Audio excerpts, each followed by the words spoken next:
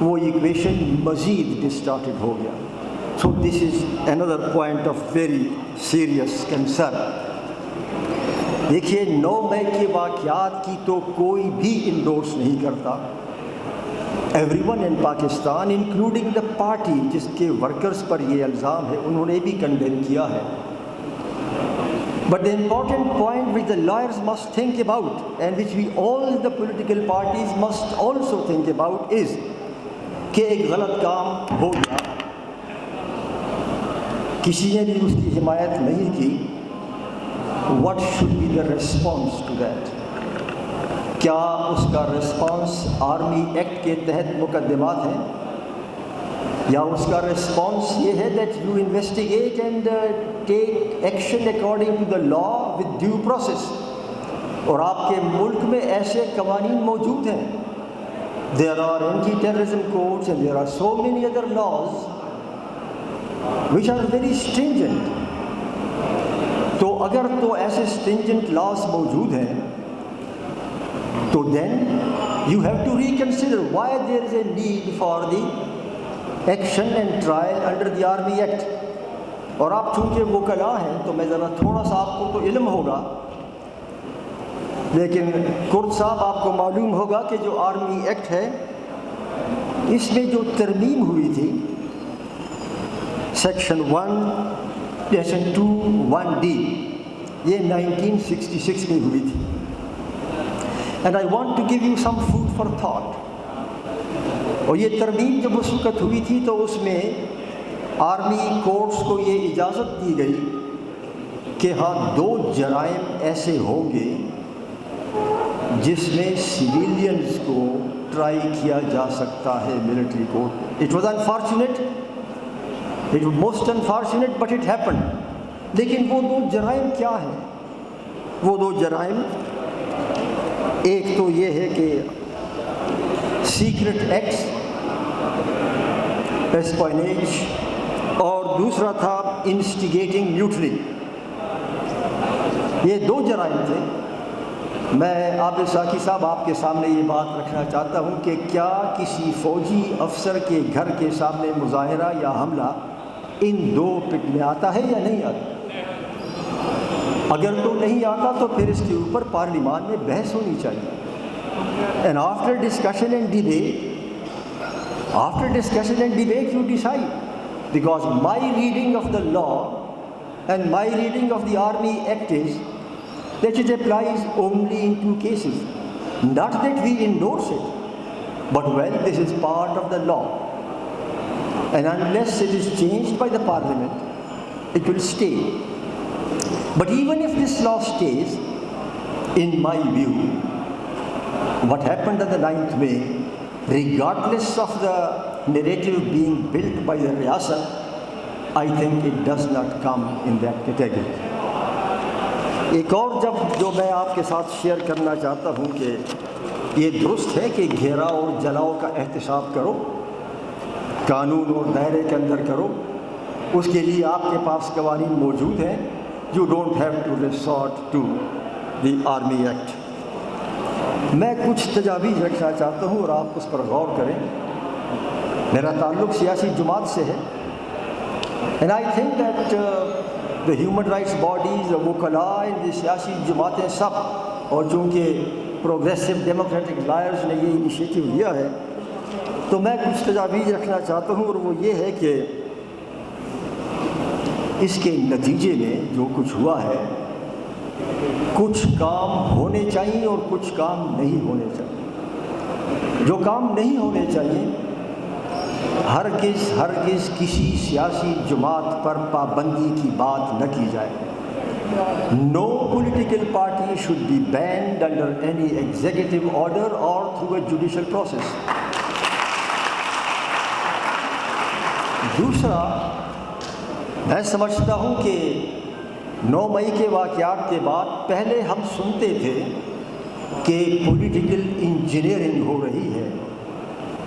9 مئی کے واقعات کے بعد ایک پرسیپشن بنا ہے کہ ریورس پولیٹیکل انجینئرنگ ہو رہی ہے. تو میں سمجھتا ہوں کہ the perception which is gaining ground of reverse political engineering, this perception must be dispelled. The third جو میں رکھنا چاہتا ہوں وہ یہ ہے کہ fair and free elections must not be postponed under any circumstances beyond October. Because if that happens, the citizen will be totally alienated from the state.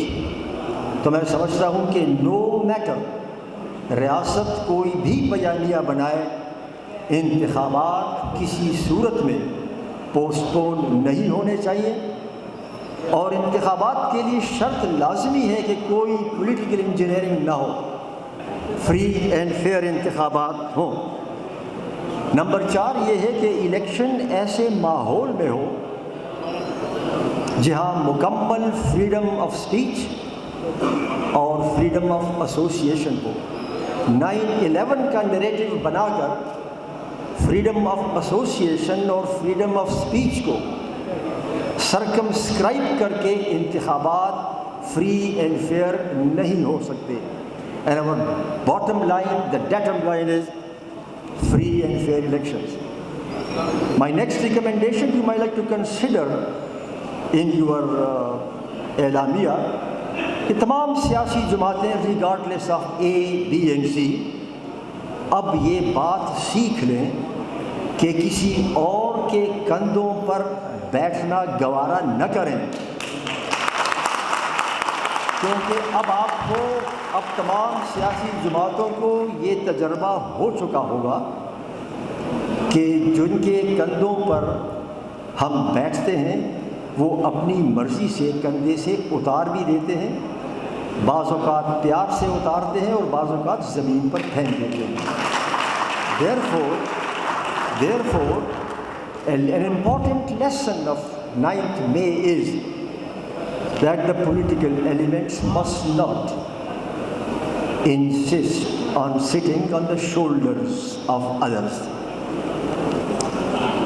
اور finally جو میں وکلاء سے اور سیاسی جو سول سوسائٹی ہے، دس از مائی فائنل ریکمنڈیشن، اور وہ یہ ہے کہ چونکہ بالخصوص نہ ہو کہ آپ بھرابل دستہ رہے ہو، میری گزارش یہ ہے کہ ہو سکتا ہے کہ سیاسی جماعتیں اور پارلیمان in spite of their wanting to do something, they may not be able to do all that needs to be done. It is quite possible.